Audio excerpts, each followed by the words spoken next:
नमस्कार जन उत्तराखंड में आप सभी का स्वागत है। मैं हूं प्रभात। सबसे पहले नजर हेडलाइंस पर।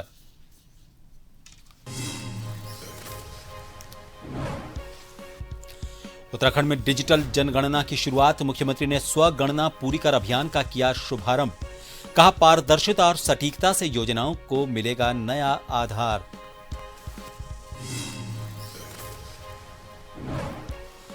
उत्तराखंड में डिप्लोमा इंजीनियर्स हड़ताल पर समाधान की पहल। पुष्कर सिंह धामी ने वार्ता कर सब कमेटी गठन के दिए निर्देश। मांगों पर जल्द रिपोर्ट से समाधान निकलने की उम्मीद।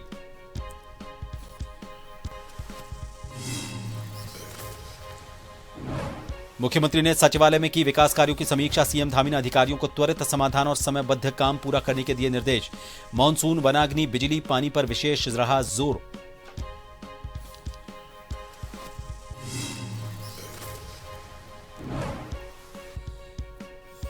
ऑपरेशन प्रहार में उत्तराखंड एसटीएफ को बड़ी सफलता। देहरादून में संदिग्ध आतंकी विक्रांत कश्यप गिरफ्तार।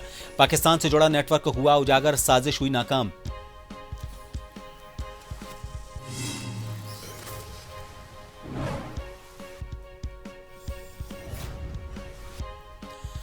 और चंपावत में आंगनबाड़ी कार्यकर्ताओं का आंदोलन उग्र। बीएलओ ड्यूटी से सामूहिक इस्तीफे का ऐलान। धरना प्रदर्शन के दौरान प्रशासन पर लगाए अभद्रता के आरोप।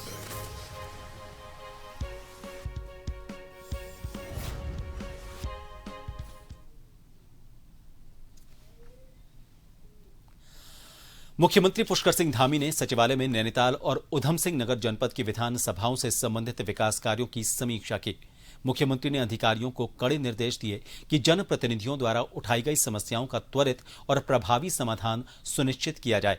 उन्होंने कहा कि अल्पकालिक कामों को जल्द पूरा किया जाए और लंबी परियोजनाओं को समय सीमा के भीतर चरणबद्ध तरीके से निपटाया जाए। सीएम ने मुख्य सचिव को विभागों के बीच बेहतर समन्वय स्थापित करने और नियमित समीक्षा के निर्देश दिए हैं। बैठक में मुख्यमंत्री ने आगामी मानसून के मद्देनजर बरसाती नालों की सफाई और जल निकासी के काम समय से पूरे करने के पर जोर दिया। साथ ही गर्मियों में वनाग्नि की रोकथाम, निर्बाध बिजली और पानी की आपूर्ति सुनिश्चित करने के लिए भी निर्देशित किया। विधायक गण द्वारा सड़क, स्वास्थ्य और जंगली जानवरों से सुरक्षा जैसे स्थानीय मुद्दे उठाए जाने पर मुख्यमंत्री ने समयबद्ध निस्तारण का भरोसा दिलाया।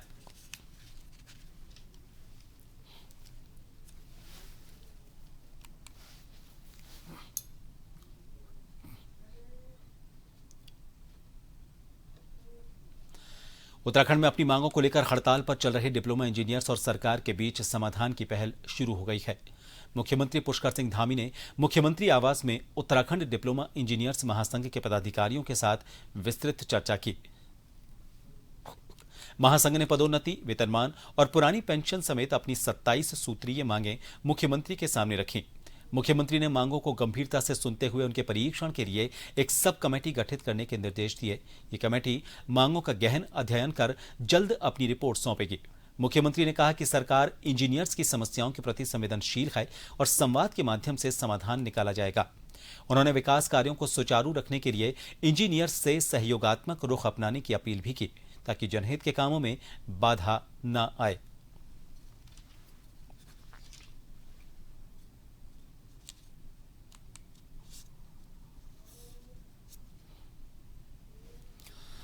मुख्यमंत्री पुष्कर सिंह धामी ने मुख्यमंत्री आवास में जनगणना 2027 के अंतर्गत अपनी स्वगणना की प्रक्रिया पूरी कर राज्य में इस अभियान की शुरुआत की है। इस दौरान वरिष्ठ अधिकारियों ने मुख्यमंत्री को डिजिटल जनगणना की विस्तृत जानकारी दी। मुख्यमंत्री ने कहा कि प्रधानमंत्री नरेंद्र मोदी के नेतृत्व में देश पहली बार पूरी तरह डिजिटल जनगणना की ओर बढ़ रहा है, जिससे पारदर्शिता और सटीकता सुनिश्चित होगी। जनगणना के पहले चरण में आवासीय स्थिति और सुविधाओं का विवरण एकत्र किया जा रहा है। नागरिकों के लिए स्वयं ऑनलाइन पोर्टल पर जानकारी दर्ज करने के लिए स्वगणना की सुविधा दी गई है। मुख्यमंत्री ने प्रदेशवासियों से इस राष्ट्रीय अभियान में बढ़ चढ़कर भागीदारी करने का आग्रह किया। उन्होंने भरोसा दिलाया कि एकत्रित किए गए आंकड़े पूरी तरह सुरक्षित रहेंगे और इनका उपयोग केवल भविष्य की योजनाओं को प्रभावी बनाने के लिए किया जाएगा। ये पहल उत्तराखंड में डिजिटल सशक्तिकरण की दिशा में एक बड़ा कदम है।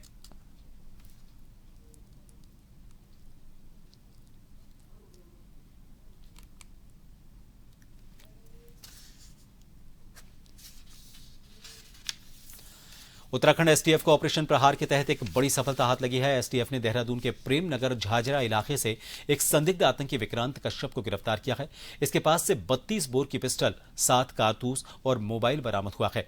आईजी एसटीएफ नीलेश आनंद भरणे ने बताया कि गिरफ्तार संदिग्ध आतंकी शहजाद भट्टी और तहरीर तालिबान हिंदुस्तान के नेटवर्क से जुड़ा हुआ था। वो शहर के महत्वपूर्ण सरकारी भवनों और सैन्य प्रतिष्ठानों की लोकेशन और फुटेज पाकिस्तान साझा कर रहा था, जिससे किसी बड़ी आतंकी घटना की साजिश की आशंका जताई जा रही थी। एसटीएफ ने समय रहते आरोपित को दबोचकर उसके मंसूबों को नाकाम कर दिया। फिलहाल आरोपित के खिलाफ ऑफिशियल सीक्रेट एक्ट और बीएनएस की धाराओं में मुकदमा दर्ज कर जांच की जा रही है।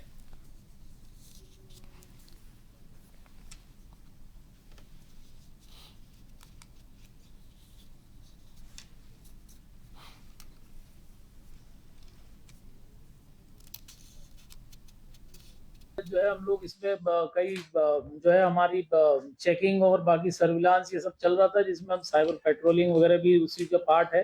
तो इसमें ये जो विक्रांत है झाझरा का रहने वाला है, ये एक रेडिकलाइज जो है यहाँ देहरादून का, तो इस पे हमारी कई दिन से नजर थी। आज हमने इसको गिरफ्तार किया है, जो ऑफिशियल सीक्रेट एक्ट्स और अन्य जो है धाराओं में जो है इसकी आर्म्स एक्ट इसमें गिरफ्तारी की गई है।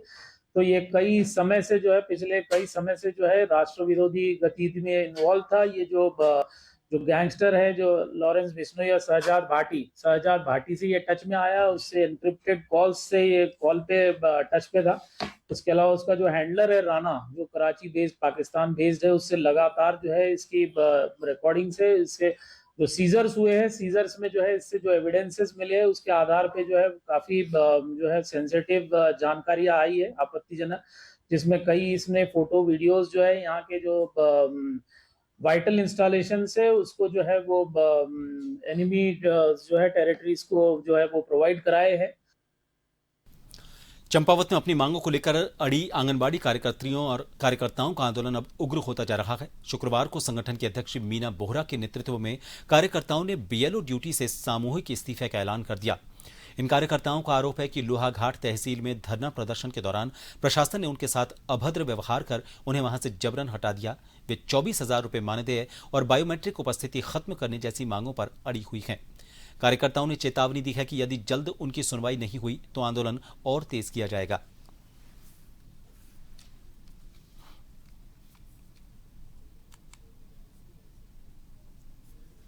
अपना धरना हम लोगों ने लोहाघाट तहसील में परिसर में कर रहे थे और हमारे जो सरकार से मांगे चल रही है 24,000 की, हम उसमें अपनी धरना दे रहे थे।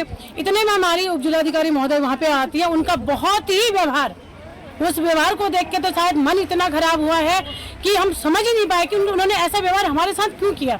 वो भी तो एक महिला है। उनका सीधे ये कहना था कि मेरे परिसर में तुम लोग कैसे आई हो, क्यों बैठ रही हो, क्या अधिकार तुम्हारा। हमने कहा मैडम हम आंगनबाड़ी से, तो आप अपने विभाग में जाएं, आप अपने विभाग में जाके धरना देंगे। तो मैंने कहा मैडम हम आपके बीएलओ भी तो हैं, जब आप कह रही है कि 100% काम आप हमें दें तो उस समय आप क्यों नहीं कह रही हैं। आप हमें 1 महीने में आप हमें 3 से 4 बार ट्रेनिंग में बुला रही है, ना आप हमें टीए दे रही है, ना हमें आप चाय पानी पिला रही है। उस समय आप हमसे क्यों नहीं कहती है बाल विकास विभाग में जाओ, हम आपको बीएलए से हटा देते हैं, उस समय क्यों नहीं कहती है। मैं तो आज हम लोग सामूहिक इस्तीफा देने आए हैं। मैडम की उप जिलाधिकारी महोदय के ऐसे व्यवहार को देख के आज हम सब लोग सामूहिक इस्तीफा देंगे बीएलओ से। टीचर लोगों की इतनी सैलरी है और हमारा इतना कम मानदेय है, हम अपने कम मानदेय में भी इतना अपने घर परिवार अच्छे से चला ले रहे हैं। बाकी हमारे सर पे ये बीएलओ का काम थोप रखा है और हमारे मानदेय का कुछ पता नहीं है। हम घर घर जाके ऐसे पागलों की तरह घूम फिर रहे हैं ना, और हमारे लिए मानदेय का तो हमारा कोई पता ही नहीं है। कह रहे हैं मानदेय आ रहा है, वह पता नहीं कहाँ से आ रहा है, कब आ रहा है। और कल मैडम ने हमारे साथ कितना गलत व्यवहार किया। मैडम भी एक महिला है, उन्हें भी समझना चाहिए। महिला का दर्द नहीं समझेगी तो कौन समझेगा। उन्हें भी हमारा सपोर्ट करना चाहिए, पीछे से बोलना चाहिए ना। और हमारे इतने कम मानदेय में ऐसे काम कर रहे हैं हम, फिर भी हम कर ले रहे हैं। और निर्वाचन के काम में इतने लगे रहते हैं कि इस बार तो उन्होंने एसआईआर के में हमें बहुत परेशान करके रखा है। हम मुख्यमंत्री पुष्कर सिंह धामी ने मुख्यमंत्री आवास में कृषि विभाग के अंतर्गत चयनित 12 मानचित्रकों को नियुक्ति पत्र प्रदान किए। इस अवसर पर सीएम ने सभी को शुभकामनाएं देते हुए कहा कि उनकी भूमिका कृषि व्यवस्था को मजबूत करने में अहम होगी। मुख्यमंत्री ने जोर देकर कहा कि राज्य में लागू किए गए सख्त नकल विरोधी कानून की वजह से अब तक 30,000 से ज्यादा युवाओं को सरकारी सेवाओं में पारदर्शी तरीके से नियुक्तियां दी जा चुकी हैं। सरकार प्राकृतिक खेती और मिलेट्स को बढ़ावा देने के लिए लगातार प्रयासरत है।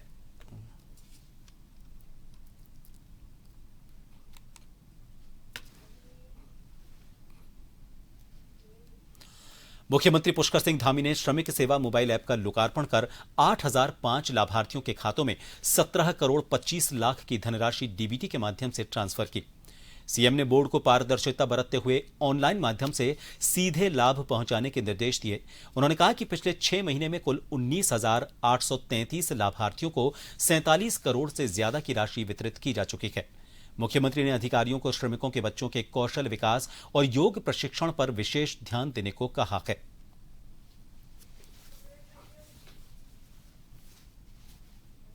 तो फिर आप सभी का स्वागत है। उत्तराखंड में विधानसभा चुनाव 2027 से पहले सियासी बयानबाजी तेज हो गई है।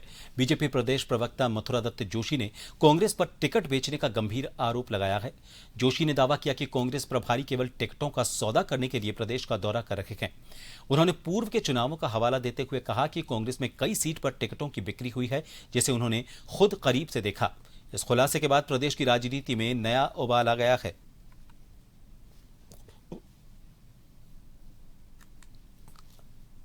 कि कांग्रेस में टिकट बेचने की बात कोई नई नहीं है। आपने सही कहा कि नगर निगम में भी आरोप लगे, उससे पहले भी लगे, 22 के चुनाव में भी लगे।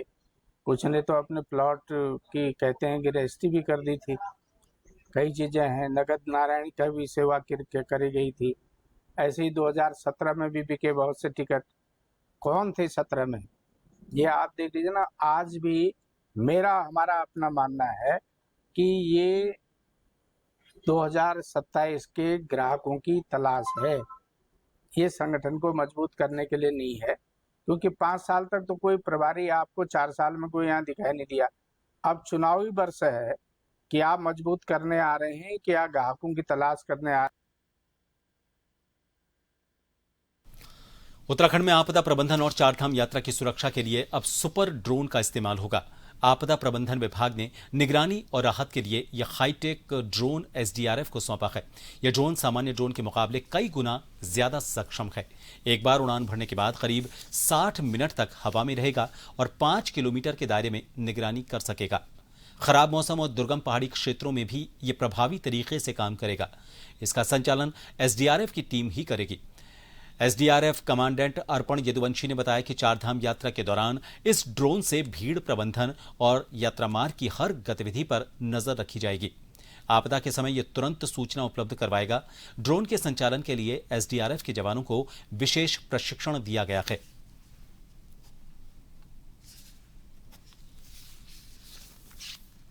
इस बार जो है मौसम विभाग ने भी यही बताया है कि अवलांच और इसकी जो है काफ़ी संभावना है।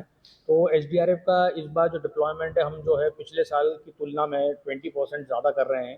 पहले जितना रहता था हमारा, उससे 20% ज़्यादा ही रहेगा। जो हमारी तमाम पोस्ट हैं जो बाकी जगह हैं, उनमें से कुछ बंदों को हम धाम की तरह डाइवर्ट करेंगे।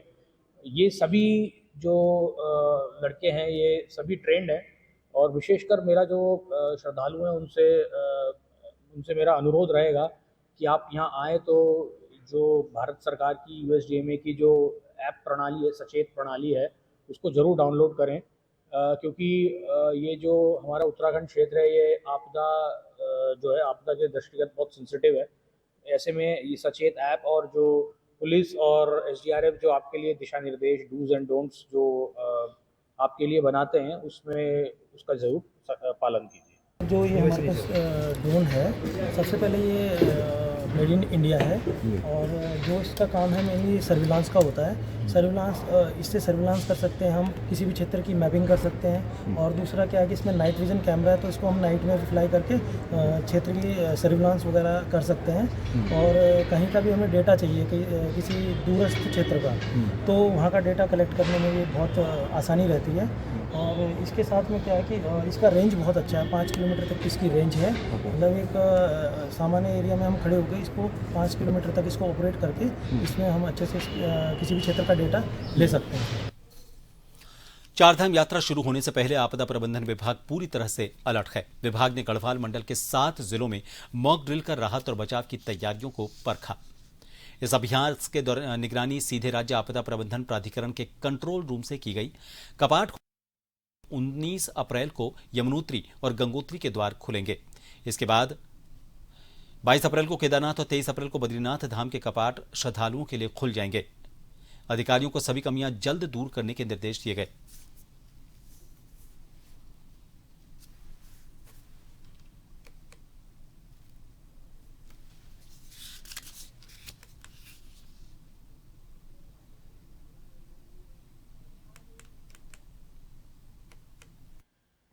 प्रैक्टिकल रूप से चार धाम यात्रा में हमें किस चीज़ की दिक्कत परेशानी आ सकती है, इसे जूम किया और उस पर हम किस प्रकार से कंट्रोल करेंगे, इस पर प्रैक्टिकल लाइव हमने उसको कंट्रोल करने के लिए यहाँ इस मॉक ड्रिल में व्यवस्था देखी है। देखिए, जब हम इस व्यवस्था को करते हैं तो हमारी जो चार धाम यात्रा है ये हमारे राज्य के आर्थिक संसाधनों को जोड़ती है। इस चार धाम यात्रा का पूरे देश में एक इस प्रकार की संदेश जाए कि हमारी जो यात्रा है सबसे सुरक्षित यात्रा है। भाग उत्तराखंड द्वारा आपदा प्रबंधन प्राधिकरण के माध्यम से पूरे सभी समस्त जिलाधिकारी जिला प्रशासनों को on the spot incident commander बनाते हुए सभी अधिकारियों को एक मॉक ड्रिल स्थापित की है। इस मॉक ड्रिल के अंतर्गत भारत सरकार के रिटायर्ड मेजर जनरल सलाहकार के रूप में और सभी भारत सरकार के अधिकारी एनडीआरएफ, एसडीआरएफ और उत्तराखंड सरकार के सभी प्रमुख अधिकारी उपस्थित रहे। इस मॉक ड्रिल के अंतर्गत हम ये व्यवस्था करते हैं कि यदि आपदा आती है तो उसका कोऑर्डिनेशन किस प्रकार विभागों से किया जाए, किस प्रकार की योजना नियोजन बनाया जाए, किस प्रकार की ऐसी व्यवस्था रखी जाए जो घटनाक्रम हो जाए तो उन घटनाक्रम को व्यवस्थित किया जाए।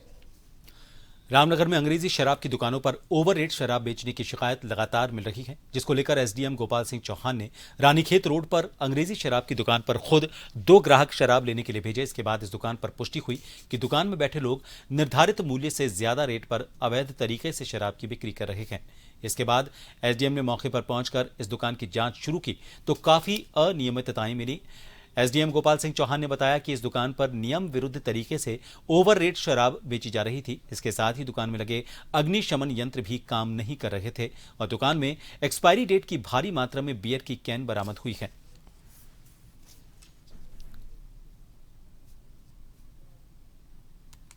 इसमें डीएम साहब के भी सख्त निर्देश थे कि ओवर रेटिंग किसी भी सूरत में बर्दाश्त नहीं किया जाएगा, तो उसी के तहत हम लोगों ने ये कार्रवाई की है। और दोनों जगह मैंने ग्राहक बना के भेजा था और हमारे पास जो ऑनलाइन जो ट्रांजैक्शन हुआ है वो है और जो रेट लिस्ट है वो अलग है। तो कुछ ओवर रेटिंग का तो मामला है ही है, कुछ और भी वहाँ पे कमियाँ हैं। एक जो रानीखेत रोड पे एक जो विदेशी मदिरा की जो दुकान है वहाँ पे मुझे 134 एक्सपायर्ड जो कैन है, बियर के जो कैन है वो भी मिले हैं, तो वो भी हमने अपने रिपोर्ट में मेंशन कर दिया है। इसके अलावा जैसे जो उनके अग्निशमन यंत्र होते हैं वो भी वर्किंग नहीं है या उनको चलाना नहीं आ रहा है और जो बिलिंग मशीन होती है वो चालू हालत में नहीं है। तो तमाम अनियमितताएं हैं जिसको रिपोर्ट बना के जो जिला आबकारी अधिकारी है उनको प्रेषित कर दी जाएगी। कोई कार्रवाई भी की गई अभी चलाने की, या अभी कुछ नहीं किया गया? देखिए, अभी हम रिपोर्ट भेजते हैं इसमें और रिपोर्ट हमने भेज दी है और जो संबंधित जो डिपार्टमेंट है वो इसमें कार्रवाई करेगा। रामनगर क्षेत्र में 60 वर्षीय बुजुर्ग का शव मिलने से जहां एक और इलाके में हड़कंप मच गया तो वहीं मृतक के परिजन में कोहराम मचा हुआ है। घटना के संबंध में पुलिस भी मामले की जांच कर रही है। ग्राम शक्तिनगर पूछड़ी निवासी इकबाल ने यह बताया कि उसके बड़े भाई अमीर हुसैन 60 वर्ष का मकान घर से कुछ ही दूरी पर फौजी कॉलोनी में है। यह मकान बन रहा है। उनका कहना है कि कल रात उनके भाई उनके निर्माणाधीन मकान से वापस घर के लिए निकले थे, लेकिन देर रात तक घर नहीं पहुंचे। परिजन ने उनको काफी तलाशा। शुक्रवार की सुबह घर से कुछ दूरी पर उनके भाई का संदिग्ध परिस्थितियों में शव बरामद हुआ। उन्होंने मामले में पुलिस से निष्पक्ष जांच कर कार्रवाई की मांग की है।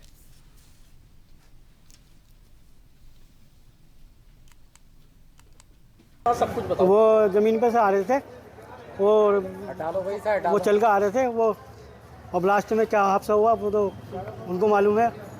और सुबह से शाम से ढूंढने पर लगे थे, उसके बाद में कोई पता नहीं चला। फिर उसके बाद में सुबह को लाश मिली इनकी 6, साढ़े 6 बजे, 7 बजे, वहीं ज़मीन से आगे को। ज़मीन कहाँ है इनकी?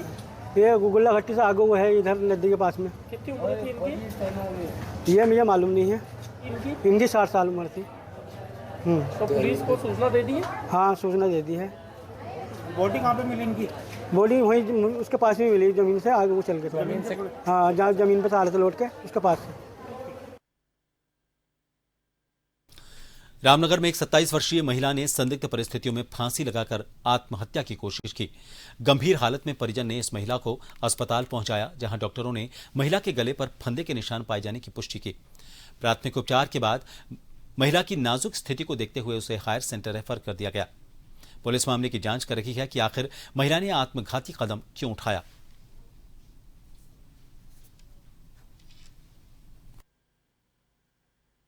दस बज के 20 मिनट के आसपास एक 27 साल की फीमेल को पड़ोसी लेके आए थे। तो वो कह रहे थे कि ये 10 मिनट 15 मिनट से शायद कमरा बंद करके बैठी हुई थी, तो दरवाज़ा तोड़ के देखा तो फांसी पे लटकी हुई थी। हमारे पास जब आए तो वो फंदा खुद निकाल के लेके आए थे। फंदा या रस्सी हमें दिखा नहीं, हमें सिर्फ फंदे का निशान दिखा गले पे एंटीरियर साइड, लेकिन शायद नेक इंजरी है तो हमने पूरा पीछे तक एग्जामिनेशन नहीं किया। पीआई भेजकर पुलिस को बता दिया इन्फॉर्मेशन। रुड़की में अब हुड़दंगियों की खैर नहीं है। वरिष्ठ पुलिस अधीक्षक के निर्देश पर चलाए जा रहे ऑपरेशन प्रहार के तहत भगवानपुर पुलिस ने बड़ी कार्रवाई की। सड़कों पर बुलेट से पटाखे फोड़कर दहशत फैलाने वाले और यातायात नियमों की धज्जियां उड़ाने वाले 2 युवकों को पुलिस ने धर दबोचा है। मामला रुड़की के भगवानपुर क्षेत्र का है, जहां पिछले कुछ समय से मॉडिफाइड साइलेंसर लगाकर सड़कों पर शोर मचाने वाले युवकों की शिकायतें मिल रही थीं। इन हुड़दंगियों की वजह से न केवल राहगीर परेशान थे, बल्कि वरिष्ठ नागरिकों को भी भारी असुविधा हो रही थी। भगवानपुर पुलिस ने सख्त लहजे में चेतावनी दी है कि क्षेत्र में यातायात व्यवस्था को बिगाड़ने और शांति भंग करने वालों को किसी भी सूरत में बख्शा नहीं जाएगा। ऑपरेशन प्रहार के तहत यह कार्यवाही आगे भी इसी तरह जारी रहेगी।